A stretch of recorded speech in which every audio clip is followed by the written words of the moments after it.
First of all, I am very, very excited because today we passed a budget that is fiscally responsible, it strengthens our national defense, and it's really good for taxpayers.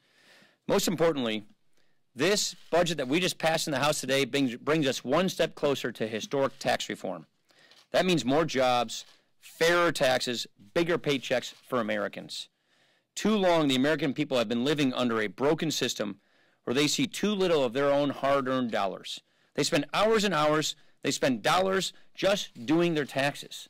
So much time and money is wasted just complying with this incredibly complicated tax code, only to be rewarded by having a big chunk of their income taken and claimed by the government. It's unsustainable. People really are struggling in this country. So many people are just living paycheck to paycheck. Families deserve a break. Single moms who live paycheck to paycheck deserve a break.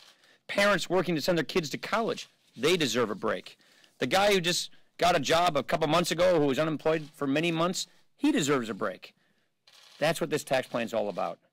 Our tax reform plan invests in these people, in real people, because we really believe that families know how to invest their dollars better than the federal government. We believe that families need a break. Tax reform will help reignite the American dream. It will help bring us back to a place of confidence, freedom, happiness, a stronger, healthier economy. And this budget that the House just passed 20 minutes ago brings us closer to making that dream a reality. Mr. Speaker, appreciated the slide last night, by the way. Yeah, yeah, good luck with the other career. This one doesn't work out for you. Yeah, if you've seen what I do to my 2-year-old's hair, you'll know that's a bad strategy. You have a bowl and you cut around it? More or less, yeah.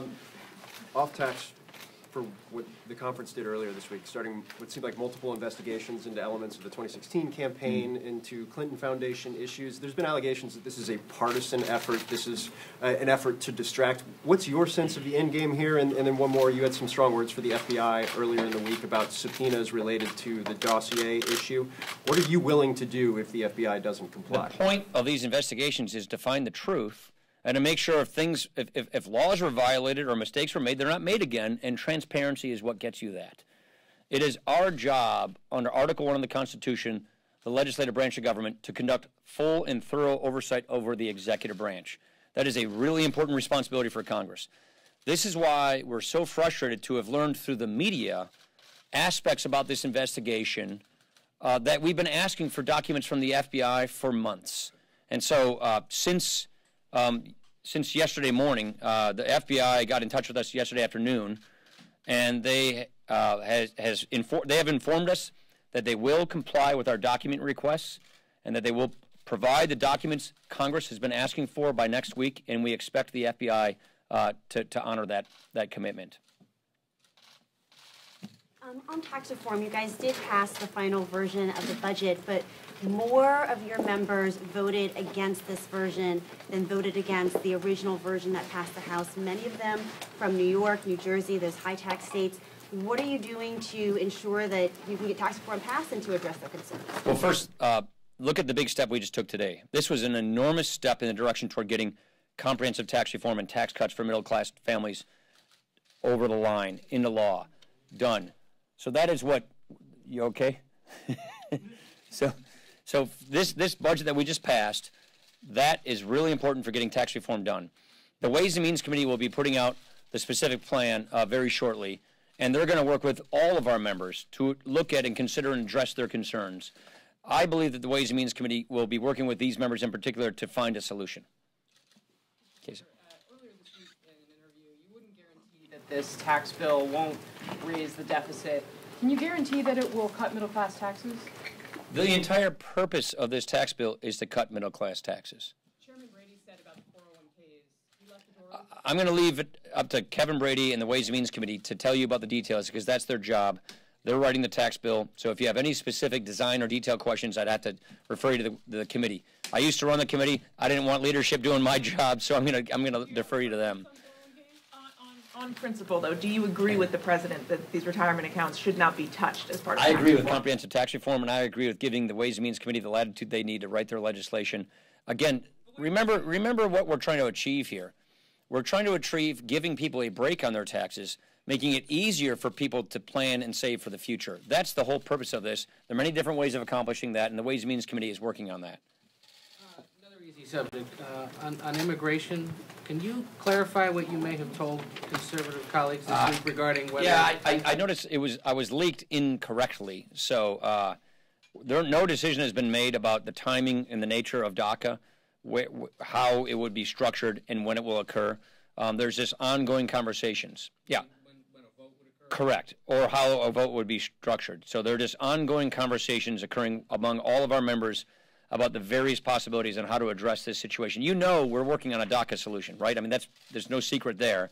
So we're working on a DACA solution, and and I'll say it again, we want to work on a DACA solution in such a way that we don't have a DACA problem 5-10 years down the road, and that means we had to address border security and interior enforcement as a part of that.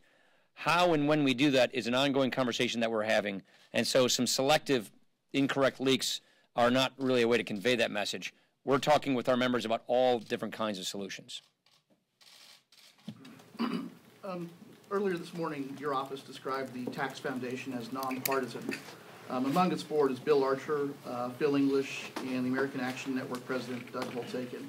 Great economist. You've taken your shots at the Tax Policy Center, which most people see as bipartisan because it includes staff people from both sides, including two GOP ex-CBO chiefs.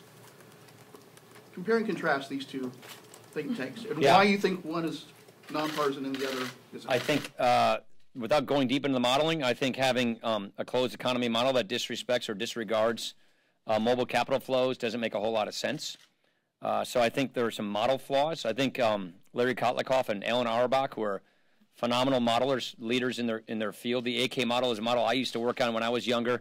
The GGM model is their current model. I think they did a lot to poke holes in the TPC model. That's more wonky than you want to get into.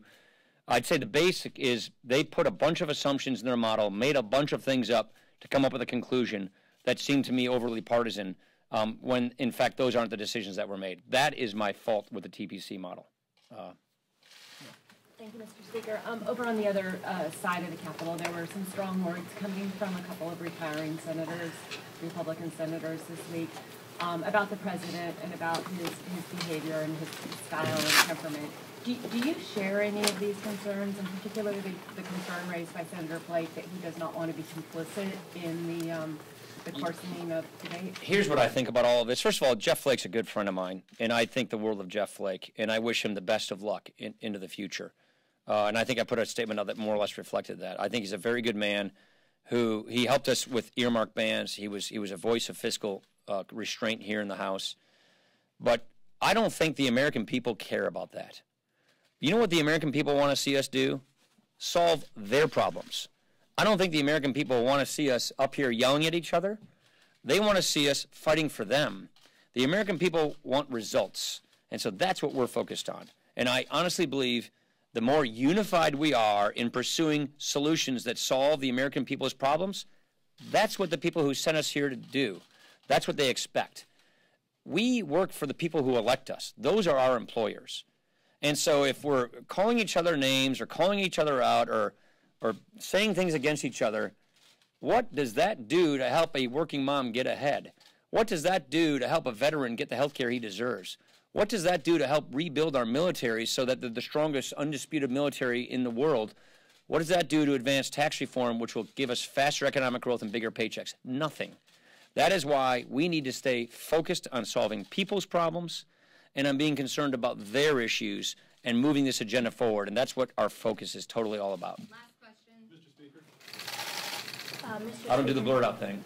Mr. Speaker, Somebody tell him about the rules later. You often talk about tax reform being basically a series of hard choices, having to tell people no, special interests, et cetera. But the president has twice now panned pay-fors that are pretty big for Chairman Brady, between the BAT, which you were a fan of, and then the 401k issue. Are you at all concerned that this rollout next week, when you actually detail these tough choices, that he's not going to maybe like some of them and tweet something about it? And he's going to be in Asia, number one. Number two, no, I'm just kidding. I was just sort of joking on that one. No, I'm not, because we're working very, very closely with the White House on this. So as you know, with the Big Six, we worked very hard on the parameters and the design decisions on what goes into this. The tax writers are working on the actual granular details on how to make this framework work, and we're working very, very closely with the White House so that there will be no surprises from our partners, in the White House or in the Senate when we do this. Thanks a lot, everybody. Appreciate it.